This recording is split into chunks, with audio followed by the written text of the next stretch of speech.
Okay, it's time for another quick chemistry video. Last little bit of naming. Hopefully you watched some of the previous ones. If not, we'll put some links to type 1, type 2, type 3 polyatomic ion quick video naming. Here it is acid turn in terms of naming. So acid nomenclature. First off, what makes something an acid? Well, something that's an acid has the ability to release H plus ions in solution. What we're talking about is in that solution, it has the ability basically to release free floating H plus ions in solution. In terms of nomenclature, acids can be thought of as really ionic compounds. And in all acid nomenclature, the cation, which is our positive ion, is always the H plus. So the H plus is always the positive ion. The anion is depending on who that H plus is hooked up with. Because an acid is something that can release H plus in an aqueous solution, acids typically will have the AQ symbol next to them to indicate that it is the acid, and AQ means an aqueous environment, water environment, basically a solution is basically what that means. So let's talk about how we go about naming acids. Really, acids are all about everybody's favorite element, maybe oxygen. So we'll start with what happens if the answer is no, my acid does not have oxygen. If your acid doesn't have oxygen, your acid will start with hydro, something ic acid. So HCl. That is H, which by the way is our cation, H plus. That is Cl, which is Cl minus, which is our anion.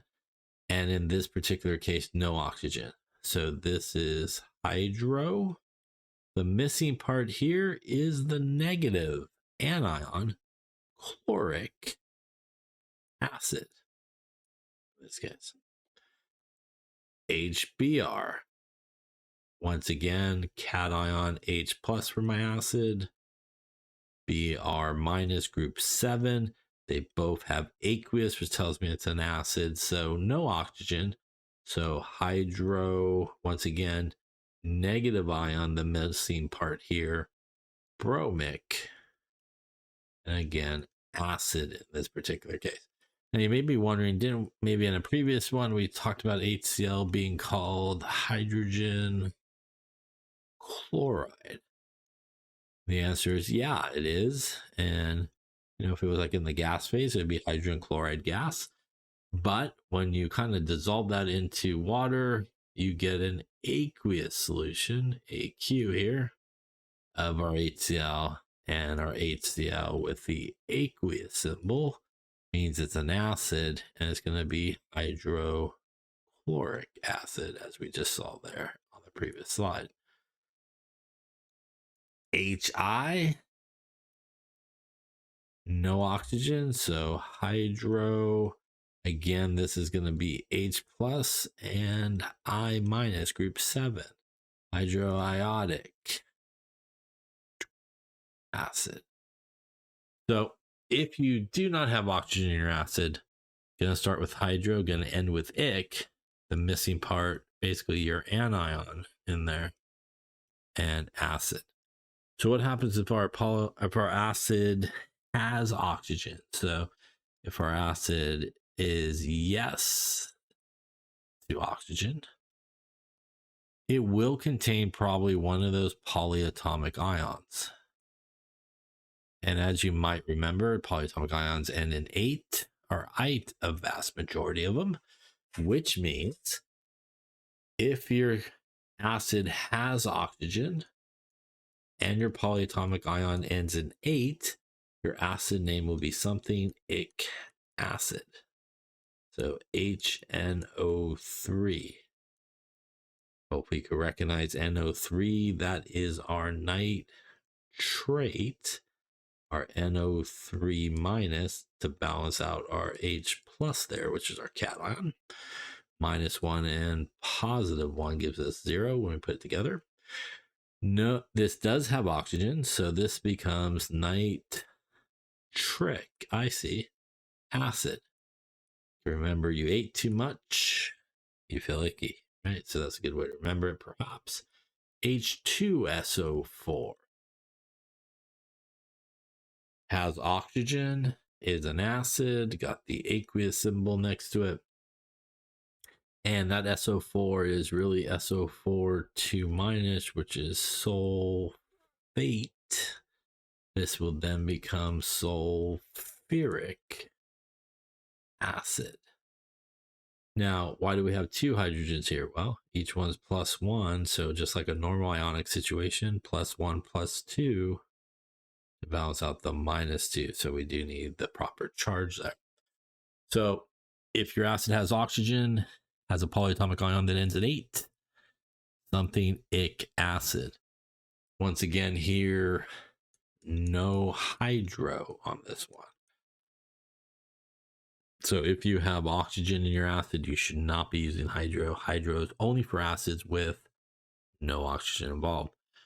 Now, if your polyatomic ion does have oxygen and its polyatomic ion ends in 8, so if your acid does have oxygen and the polyatomic ion ends in 8, what we're looking at in this case is something OUS acid. So if we take HNO2, that is, by the way, NO2-, which is nitrite ion. Once again, that is our H+, which is our cation in this case. Nitrite becomes nitrous acid. H2SO3. SO3 is SO3 2-. That is sulfite, ITE. Again, here we have 2 hydrogens to balance out the charge that we see on the sulfate. So +2 to balance out the -2. That then becomes sulfurous acid, in this case, OUS. So if it has oxygen, ends in ite, the polyatomic ion, OUS acid. Once again, no hydro either on this one. So if you got oxygen, you should not be hydroing your acid. Hydro only for ones with no oxygen. Now, what if you had some names? How would you kind of work backwards? Well, let's take a look at hydrosulfuric acid. Let's look at perchloric acid, carbonous acid.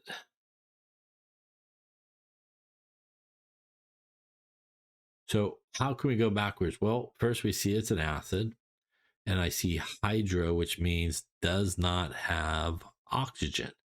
I know always my cation for the acid is H+. That is sulfuric.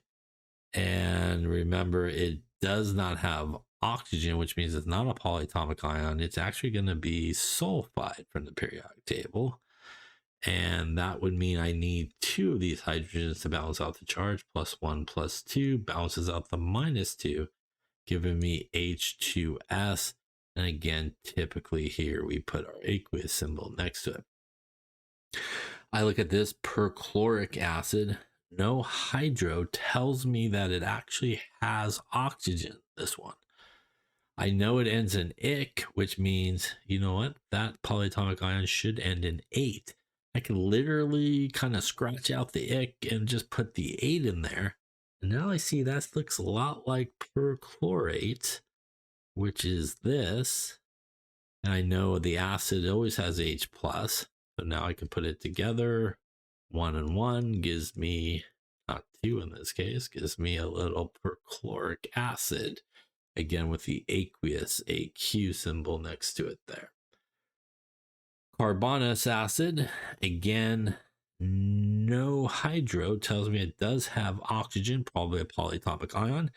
If it ends with OUS, that means my polyatomic ends in ite. I could cross it out. Carbonite, not carbonate, but maybe I do remember carbonate. ATE is CO3 2 minus. So ite should actually be one oxygen less. And again, that's what we talked about previously. You could kind of adjust down if you need, or you can even adjust up if you needed. So it would be this guy with H plus, which is my cation. That's -2. So I will need 2 of these guys to balance it out. Give me H2CO2 aqueous here for my carbonite or carbonous acid. So this is a quick one about acids. Pretty much oxygen or no oxygen. If it's no oxygen, start with hydro, end with ic, and the middle part of that is the negative anion. If it does have oxygen, we're going to have a polyatomic ion. And again, if it ends in 8, your acid will end in ic, no hydro. And if your polyatomic ion ends in ite, again, no hydro, your acid name will end in OUS. That's just a quick one on acid nomenclature. Again, I hope it helps, and we'll see you on the next one. Thanks for watching. Bye-bye.